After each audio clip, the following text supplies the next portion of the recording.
The biggest complication I see is overworking and burnout being the biggest threat to their resilience and their well-being, because there's lack of boundaries. There is no separation. What I've really been working with clients around recently is how do we create some of those micro structures for you, because we don't have just the natural organic separation of work and life now. They are so blended together. But if we don't have boundaries, you're constantly going to be leaking your energy all over the place or reactive to certain situations, and you can't be your best self. You can't make your best decisions when you're in that frame of mind.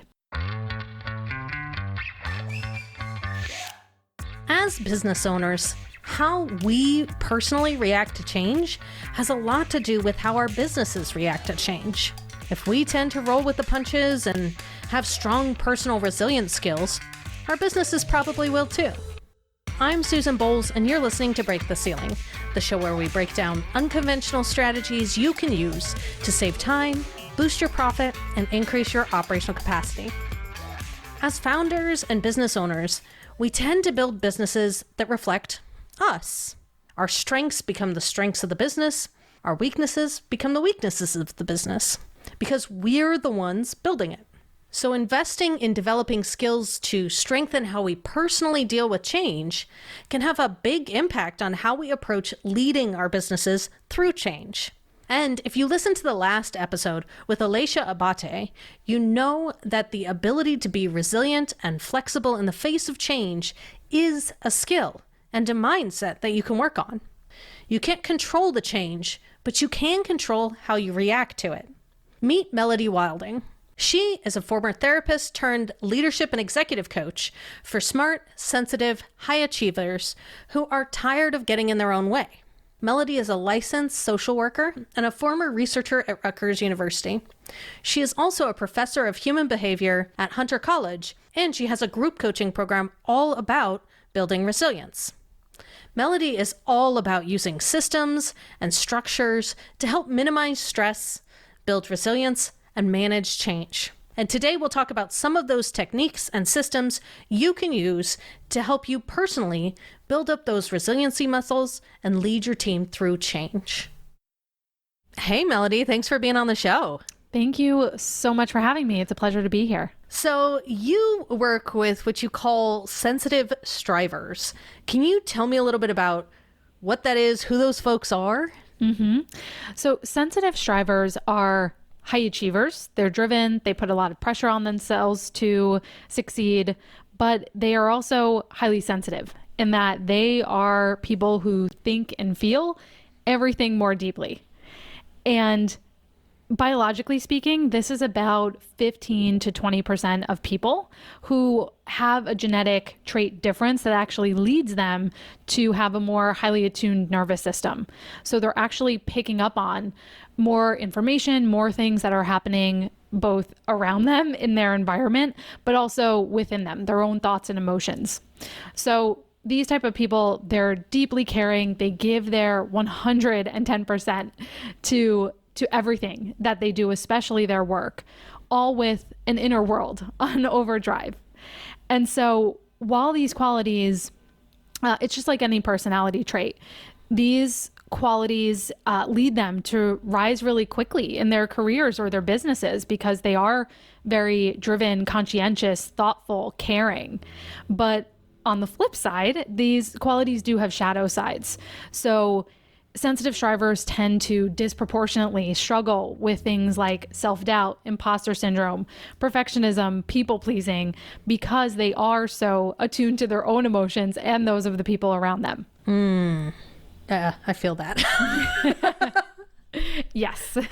So because of that, I'm imagining that there is a lot of work that you need to do with them around dealing with all of those big emotions and how to manage those. Can you tell me a little bit about that? Yeah, absolutely. So sensitive strivers, I've broken down the traits that sensitive strivers have into 6 different qualities, one of which is emotionality, that we tend to have bigger emotions, as you were saying, more complex emotions. So we feel them to a depth and complexity that other people don't. And, especially now in the climate and the year that we're in, it's been quite a roller coaster ride for people. And actually, I was just talking to a member of one of my group programs earlier, and she was saying something she's starting to work on is not having a reaction to her reactions. So sensitive strivers tend to be the type of people who they may be disappointed if a client doesn't come through, for example, or get frustrated because an idea is just not coming together. And we can get stuck in those emotions longer than most people if we don't have the right tools to deal with them. But we can also then have this sort of meta level reaction to our emotions where then we beat ourselves up we feel bad about feeling bad, because many of us have been shamed for having this level of sensitivity. We haven't learned how to accept it within ourselves and really just allow those emotions to exist, or as I like to say, metabolize them, have different structures, systems, tools in place to metabolize and work those emotions through you so that you're able to move past them. You can't get rid of them, but you can learn how to not let them grind you to a halt or just stop you in your tracks. Yeah. So as business owners, I think there's a lot of corollaries here, having strong skills around managing and reacting to change and becoming personally resilient really impacts our businesses. So talk to me a little bit about how you see that coming up with the folks you work with, or just in your ecosystem, especially in the extra crazy time that this year has been for managing change and learning how to be resilient. Yeah, I think that's the number one word I've heard over and over and over again from people, is just this idea of resilience. And actually, I happen to have a group program called Resilient. And one of the first exercises I have them do is define what resilience means to them. So I thought it might be helpful to go over that, because I think it adds some color around what this means to people. So what I tend to hear from people is that resilience to them means dealing with whatever life throws at you, being able to bounce back from a challenge, or persisting even when things are not smooth sailing. I also heard using your lifelong experiences and learning to help guide you to a calmer situation or a place. Finding joy in difficult seasons, moving forward even when you know something's going to be hard, but the process is worth it. And what I think is interesting about all these definitions is that it's not necessarily about the outcome. It's not necessarily about success or achievement, but rather this process of building inner strength, right? Inner fortitude. And so what I've heard over and over again from people, especially those who are more sensitive, is that they realize that they can't always control the world around them, but what they can control is their own experience of this year and the meaning they derive from it, and wanting to get through 2020 and the rest of what we have of it, and the aftermath, because we're going to be living with the repercussions of and the growth that's come from this year in many different ways, but doing that with less emotional turmoil and more peace. I like that. Yeah. And I think it relates in a lot of ways to the work I do with clients. So I help them build resilient businesses, in that we're creating structures and systems and ways to make sure that the operations of the business keep rolling, even if there is times of stress, or if you have to be away from the business for a long period of time, or any of those things that we need to deal with. And the ability to bounce back, I think, really resonates with me on both sides. So speaking of systems, structures, a lot of those systems, the structures, the things that we've built that business owners and I think just busy professionals use to help manage stress or help them systematize resiliency or systematize the ability to kind of deal with changes. A lot of those have really broken down this year, or just disappeared completely. And we are all dealing with managing a new level of change, a new level of stress without those kind of systemic structures like, schools. Yeah. For no one ever really plans for schools to stop existing. As a parent, it never crossed my mind that the schools would somehow not exist. And I think that's a good example of one of those structures that we're used to counting on for support, for managing personal resiliency, giving ourselves as adults time alone. And I know that you are all about creating systems and structures to help you manage stress, your clients manage stress, be their best. But what are some of those techniques or structures that you recommend, that you work with clients on, particularly now? Yeah. And like you were saying, I think this year just kind of blew up everything that we had, and also just the regular, the typical mechanisms we had for separating work and life. And that's been the biggest complication I see, especially for the people I work with, is overworking and burnout being the biggest threat to their resilience and their well-being, because there's lack of boundaries. You're not leaving to go to a co-working space, or your children aren't out of the house for whatever 6-8 hours a day. There is no separation.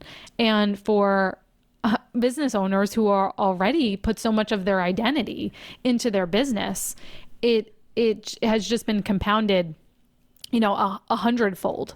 And so what I've really been working with clients around recently is, how do we create some of those micro structures for you? Because we don't have just the natural organic separation of work and life now. They are so blended together. But if we don't have boundaries, you're constantly going to be leaking your energy all over the place, or reactive to certain situations. And you can't be your best self. You can't make your best decisions when you're in that frame of mind.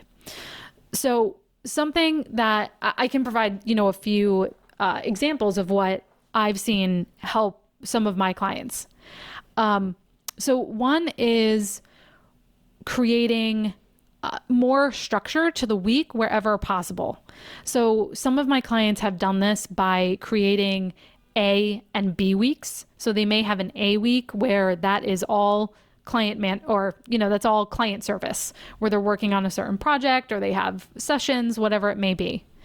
And then the B week may be for more content creation, other strategic work, planning.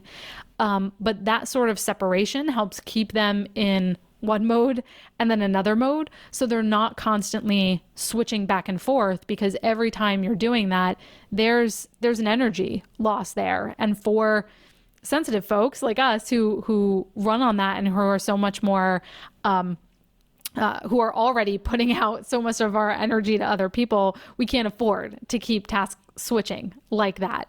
So either creating A weeks and B weeks can be very helpful, or just theming your days. Sometimes it's not possible or realistic to have A and B weeks. And this is what I do in my business, is I theme my days. So I have certain days that are for clients. And on those days, that is all I do. And I'm very disciplined with myself about anything that falls outside of client service. It gets done on my other days. And that just helps me create some boundaries around how I use my time, so that I don't become burned out. So that's one thing that's really helping people. Another is decision fatigue, eliminating decision fatigue wherever possible. Right now our attention is in so many different places, and we have so much background noise. I often say it's like, if you have, 25 apps open on your phone, they're all running in the background and draining your battery. We have that in spades right now, just with everything that's going on in the world. And so focusing on what you can control, and eliminating, to the extent possible, decisions you don't have to make, which I'm sure, as you know, that can involve things like automation, creating standard operating procedures. Like, for example, something I've really been focusing on is my client onboarding and how can I automate that as much as possible. So really putting together new systems and processes. So that is all happening in the background and does not require my intervention to think about or track. And just that time savings has brought back so much more focus and a weight lifted off of me. Yeah, we ended up doing something. So we realized that deciding on dinner, not necessarily cooking dinner, but deciding what to eat for dinner was one of those things that over the last 6 months has just gotten harder and harder and harder. And our solution was to start subscribing to a meal box so that we didn't have to decide. You had to decide, here are 3 choices, pick one. And that it's interesting that it was such a small tweak. I mean, that's not a very big thing to take off your plate, but after, trying to manage virtual schooling, plus my husband runs a business too, trying to run and negotiate the 2 businesses around virtual schooling, that was the decision. Like, that was the point where we just had started noticing that we just couldn't make any more decisions. Yeah. And meal prep was the other example I was going to give. Deciding your meals in advance, or for example, deciding what workout you're going to do the day before so that it's not in that moment. You don't have to choose which Peloton exercise you're going to do. You've already pre-decided. And something actually that has worked really well for me, has been a lifesaver, is I have a separate email address that I use to sign up for newsletters, email lists, things like that, so that I keep all of that email outside of my normal inbox that I'm in 99% of the day, so that I'm the one who's making a choice when I want to go read news, for example, or look through newsletters and click on links and things like that. I get to decide when that happens. I don't have those constant interruptions throughout the day, so that, because when something pops in your inbox, hopefully everybody doesn't have notifications on and things like that. But again, that's another area where you are making micro decisions every few seconds. And that's then focus you don't have to dedicate to the rest of your business. So that's something very minor that has been a real lifesaver for me, and a lot of my clients have adopted that and really love it. Yeah, because, I love that idea. I have a tag that they automatically get tagged, but they're still in my inbox. And definitely throughout this time period, one of the things that I've noticed is that I've started pausing my inbox and trying to batch through, but so much of it is still, and I'm pretty diligent about clearing out subscriptions I don't like and unsubscribing from stuff I'm not using. And it still can be really overwhelming. So I love the idea of just a separate email address that it just goes there and you just pick it. And you also realize what's not essential. And I think that's another lesson that's come out of this time period, is that it's really stripped away everything that doesn't matter, and has forced us to focus on what's most important right in front of us now, because we don't know what is going to happen next week, next month. And we're all operating with such different bandwidth than we had before. And so it just, the emails is a little microcosm of that, because you realize that at one point you may have thought it was so essential that you read through every newsletter that you get from a certain person, or every bit of news that comes across your plate. And once you take it away, you realize that you're able to function without it, and it's not that important. So it's a nice way to, especially as sensitive strivers, we tend to be perfectionists and maximizers. And so it's a good way to let go of some of that and loosen around it. That is so explain to me the term maximizer, because I kind of love that. Yes. And also in no way feel personally attacked. Likewise. So maximizers, this comes from psychology, where they have generally grouped decision-making into 2 different types. So this is a big generalization, but you have maximizers who will look to make the most optimal decision possible. And then you have satisficers, so a combination of, satisfying, who look to make just the best decision for right now. So they don't get caught up, they don't overthink things, they don't get caught up in needless details. Satisficers are more so, or I should say, taking a satisficing approach is having a greater bias towards action, or just satisfying the most important criteria of a decision and then moving on. Whereas a maximizer will not make a decision until they have satisfied all the criteria.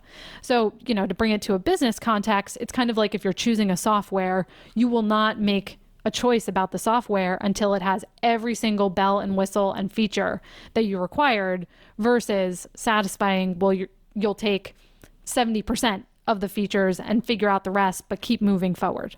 Well, that did feel like a personal attack. I hear you. In my head, I'm like, no, I haven't been messing around with evaluating course platforms for 6 weeks. Yes, exactly. Exactly. Is it worth it? Every small business owner wants to know that the money they spend on their businesses is worth it, that their investments produce results and help them grow. But if you don't know your business finances in and out, it's hard to know whether those expenses and investments are really worth it.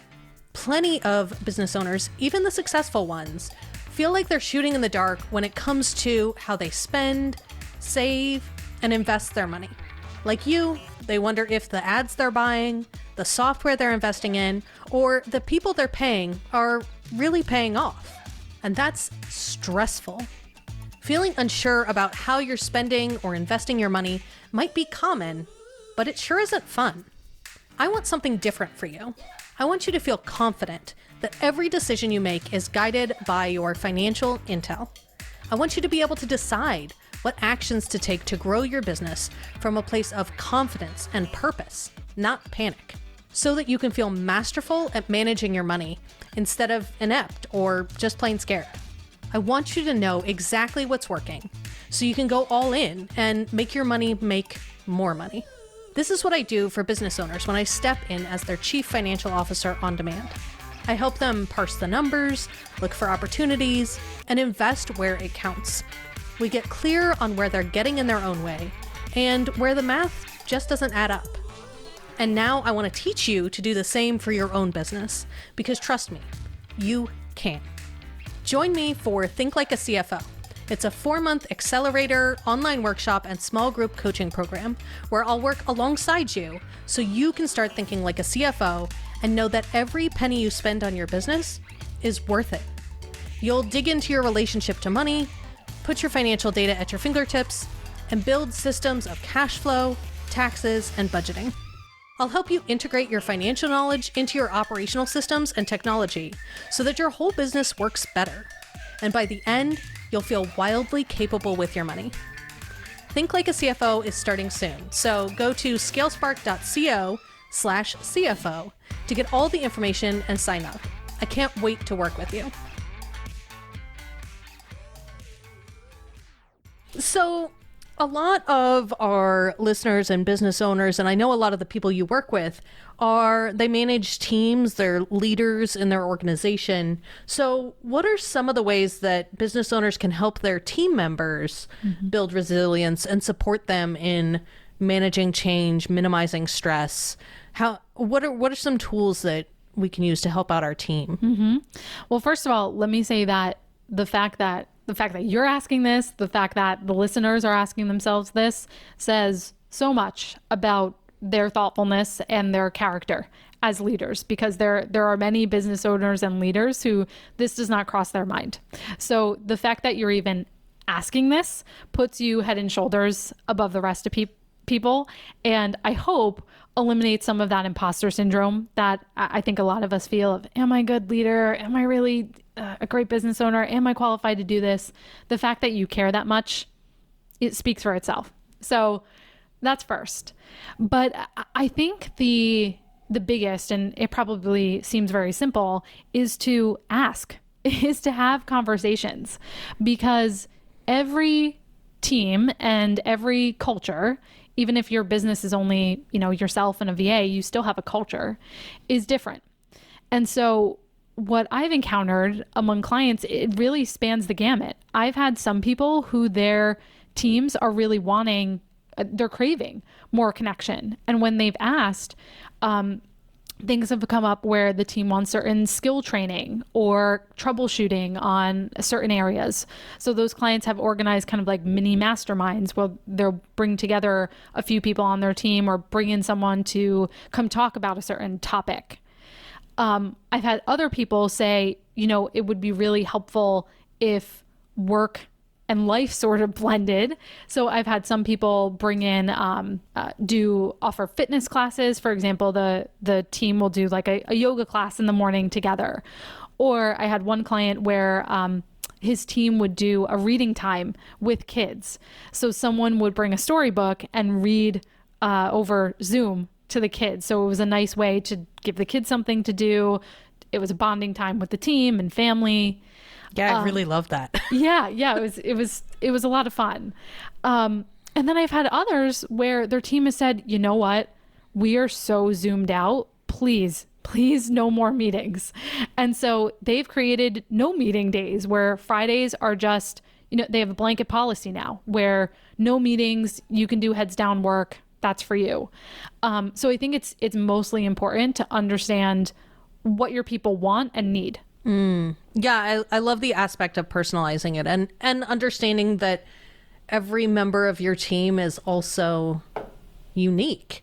So there's like this measure of what your company culture is and what your specific team wants, and also what works for each individual member of your team who might be dealing with trying to care for sick relatives or kids, or they might be stuck in their house alone and really crave contact. And I think I love the idea of asking and having it just be very individualized and reactive to the specific needs at that point in time. And I think that's one of the opportunities that really came out of this shift, is it gave us a chance to kind of get knocked out of our traditional mindset of it has to be this way, there has to be this separation, it has to look like this, and give us an opportunity to really redefine what that work looks like, what that relationship work with our work looks like, and how that blends together. Because I don't think, as much as we would all like the world to return to the way that it was before, I don't think it's going to happen. Yeah, and that was so wisely said. That I think you're exactly right, that this has really caused us to question a lot of the way we were doing things before. And one, I don't know if I would say silver lining, but something that I've seen come out of this for the people I work with in particular, they tend to be slow to change, slow to adjust to change, because the hallmark of the trait of sensitivity is thinking and taking time before acting. But we didn't have that luxury in 2020. And what I've seen that do is, rather than cause people to go into a frenzy, it's actually been a huge confidence builder for a lot of my clients who are business owners, because they've had to step up more quickly. They've had to make adjustments. They've had to make quick decisions rather than overthinking things. So they are taking more of an experimental mindset to everything. And that has given them the gift of proving that they have so much more capacity than they ever thought they had before. Yeah, I like that. I love being more experimental has been a goal of mine as well, because I want to systematize everything. Before we do anything, I want it to be a system, and I want it to be documented, and I want it to be very clear. And that's a really difficult way to operate, especially in a small business where things change so quickly. And so I love the idea that this was something that kind of triggered people who are reluctant to change to get some practice in that kind of mindset, because I think it is something you have to practice if it's not something that comes naturally. Absolutely. So Is there anything you think we should talk about or touch on here that we haven't yet? Well, I think on the two things. On the team front, just a few other things that I'm seeing are important there.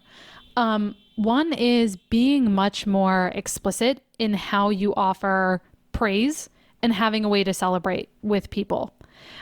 Because again, we don't have as much organic interaction, but also people are feeling a little bit, I've seen a lot of doubt creep up during this time and imposter syndrome go off the rails, largely because people are more isolated. We are more separated. And so our mind comes in to fill the blank, fills that vacuum with, well, I'm not good enough. I'm not doing a good job. I'm going to get fired.